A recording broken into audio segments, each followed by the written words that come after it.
அதிகாலை வேளையில் ஆண்டவராக இயேசு கிறிஸ்துனுடைய பாதத்திலே வந்து அமர்ந்திருக்கிற எனக்கு அருமையான சகோதர சகோதரிகளே, ஆண்டவர் இயேசு தரும் நல் ஆலோசனைகளை கேட்போம். ஆண்டவருடைய வாதின்படி வாழ நம்மை அர்ப்பணிப்போம், ஜெபிப்போம். நல்ல தகப்பனே, இந்த காலை வேளையில் காத்திருக்கிற பிள்ளைகளுக்கு ஜெபிக்கிறோம். உங்களுடைய அன்பின் வார்த்தைகளை எங்களுக்கு ஆலோசனைகளை சொல்லி எங்களை நடத்தும். இயேசு கிறிஸ்து நாமத்திலே ஆமென். சிநேகிதன் அடிக்கும் அடிகள் உண்மையானவைகள், சத்துரு இடும் முத்தங்களோ வஞ்சனை உள்ளவைகள். நீதிமொழிகள் 27ஆம் அதிகாரத்தில் 6ஆம் வசனம் இப்படியே சொல்லுகிறது, சிநேகிதன் அடிக்கும் அடிகள் உண்மையானவைகள். அப்போது சத்துரு இடும் முத்தங்களோ வஞ்சனை உள்ளவைகள். நல்ல கவனிங்க. So wounds from a friend can be trusted, but an enemy multiplies his kisses. இன்றைக்கு நம்ம வாய் இனிக்க பேசுகிற ஆட்களை தான் நாம் பார்க்குறோம். அவர்கள் மேலே தான் அன்பாக இருக்கிறோம். வாய் இனிக்க பேசி நமக்கு ஒரு அந்த நேரத்தில் ஒரு மகிழ்ச்சி, அப்புறம் ஒரு மகிழ்ச்சி கொடுக்குற ஆட்கள்.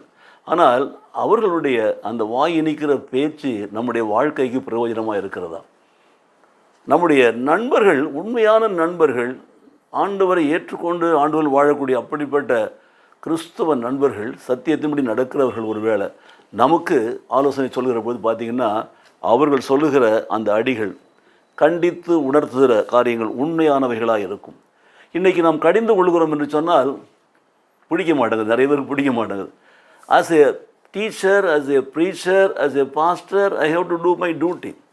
அப்போது கட்டாயமாக நாம் முதல் தடவை, ரெண்டாவது தடவை அன்பாக சொல்லுவோம், மூன்றாவது தடவை கடிந்து கொள்வோம். பாருங்கள், அது பிடிக்காது. அதனால் நிறைய பேர் பாருங்கள் நம்மளை வெறுக்கிறத நான் பார்க்கிறோம். ஏனென்றால் இது உண்மையான அவைகள் என்று வேதம் சொல்கிறது. ஒரு சிநேகிதன், ஆண்டவரே இயேசு சொன்னார், நீங்கள் உங்களுடைய ஊழியக்காரன் சொல்ல மாட்டேன், நண்பர் என்று சொல்வேன்னு சொல்ல பாருங்கள். அந்த நண்பர் என்ற ஸ்தானத்தில் இருந்து கொடுக்குற ஆலோசனைகள் உங்களுக்கு வாழ்க்கையில் நன்மைகளை கொண்டு வரும்படி தான். அவை உண்மையானவைகள். ஆனால் உங்களிடத்தில் வஞ்சகமாக பேசி, வஞ்சனையாக நடந்து, உங்களிடத்திலிருந்து ஆதாயத்தை பெற்றுக்கொள்ளும்படி நடிக்கிற சத்துருக்களை நீங்கள் நம்பி வீண் போகிறீர்கள். பாருங்கள், அதுதான் இன்றைக்கு வேதம் நமக்கு உணர்த்துகிறது. Be careful about the people. உங்களுடைய வாழ்க்கையில் குறுக்கிடுகிற அப்படிப்பட்ட ஆட்கள் உங்கள் வாழ்க்கையை கெடுக்கிறவர்களாக இருப்பார்கள், வஞ்சனையான மக்களாக இருப்பார்கள். அவங்க இடும் முத்தங்கள் எல்லாம் வஞ்சனையானவை. ஆனால் கடிந்து கொள்ளுகிற நண்பர்களுடைய வார்த்தைகள் உண்மையானவைகள். அதை ஏற்றுக்கொள்ள நாம் ஒப்புக் கொடுப்போம். உங்கள் போதகருடைய போதனைகளை கேட்க ஒப்புக் கொடுங்கள். நிறைய பேர் நான் கடிந்து கொள்கிற போது மெசேஜஸை கேட்க மாட்டேங்கிறாங்க. அப்போது ஆசீர்வாதத்தை பற்றியும் வஞ்சனையாக சில காரியங்கள் மாயமானம் சொல்கிறத பற்றி பார்த்திங்கன்னா நிறைய பேர் கேட்குறாங்க. க்ரௌடு பற்றி ஆண்டவர் சொல்லியிருக்காரு பாருங்கள், இடுக்கமான வாசல் வழியாக என்னுடைய முயற்சி செய்யுங்கள் என்று சொல்லி. பாதாளத்துக்கும் அழிவுக்கும் சொல்கிற வாசல் அகலமாக இருக்கிறது. அதை தெரிந்து கொண்டு அநேகம் பேராக இருக்கிறார்கள். இந்த வஞ்சனை உள்ள ஆட்களுடைய முத்தங்கள், சத்துருக்களுடைய முத்தங்கள், வஞ்சனை உள்ள காரியங்கள், ஜாக்கிரதை. ஆண்டவருடைய வார்த்தைப்படி நடக்கிற நண்பர்கள் சொல்கிற ஆலோசனைகளை கேட்டு நடப்போம். கர்த்தர் நம்மை ஆசீர்வதிப்பாராக. எங்களை நேசிக்கிற நல்ல பிதாவே, இந்த காலை வேளையில் எங்கள் அன்பின் ஆண்டவர் இயேசு கிறிஸ்து நாமத்திலே உம்மை நோக்கி நாங்கள் பார்க்கிறோம்.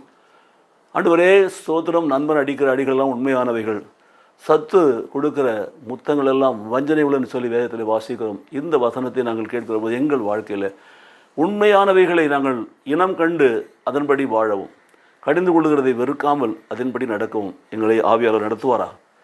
எங்களிடத்திலே இனிமையாக பேசி எங்களை உயர்த்தி வஞ்சகமாக நடத்துகிற பிள்ளைகளுடைய முத்தங்களை நாங்கள் வெறுக்கிறவர்களாக இருக்கவும் ஆவியாளர் நடத்துவீரா. இயேசு கிறிஸ்து நாமத்திலே பிதாவே, ஆமென், ஆமென்.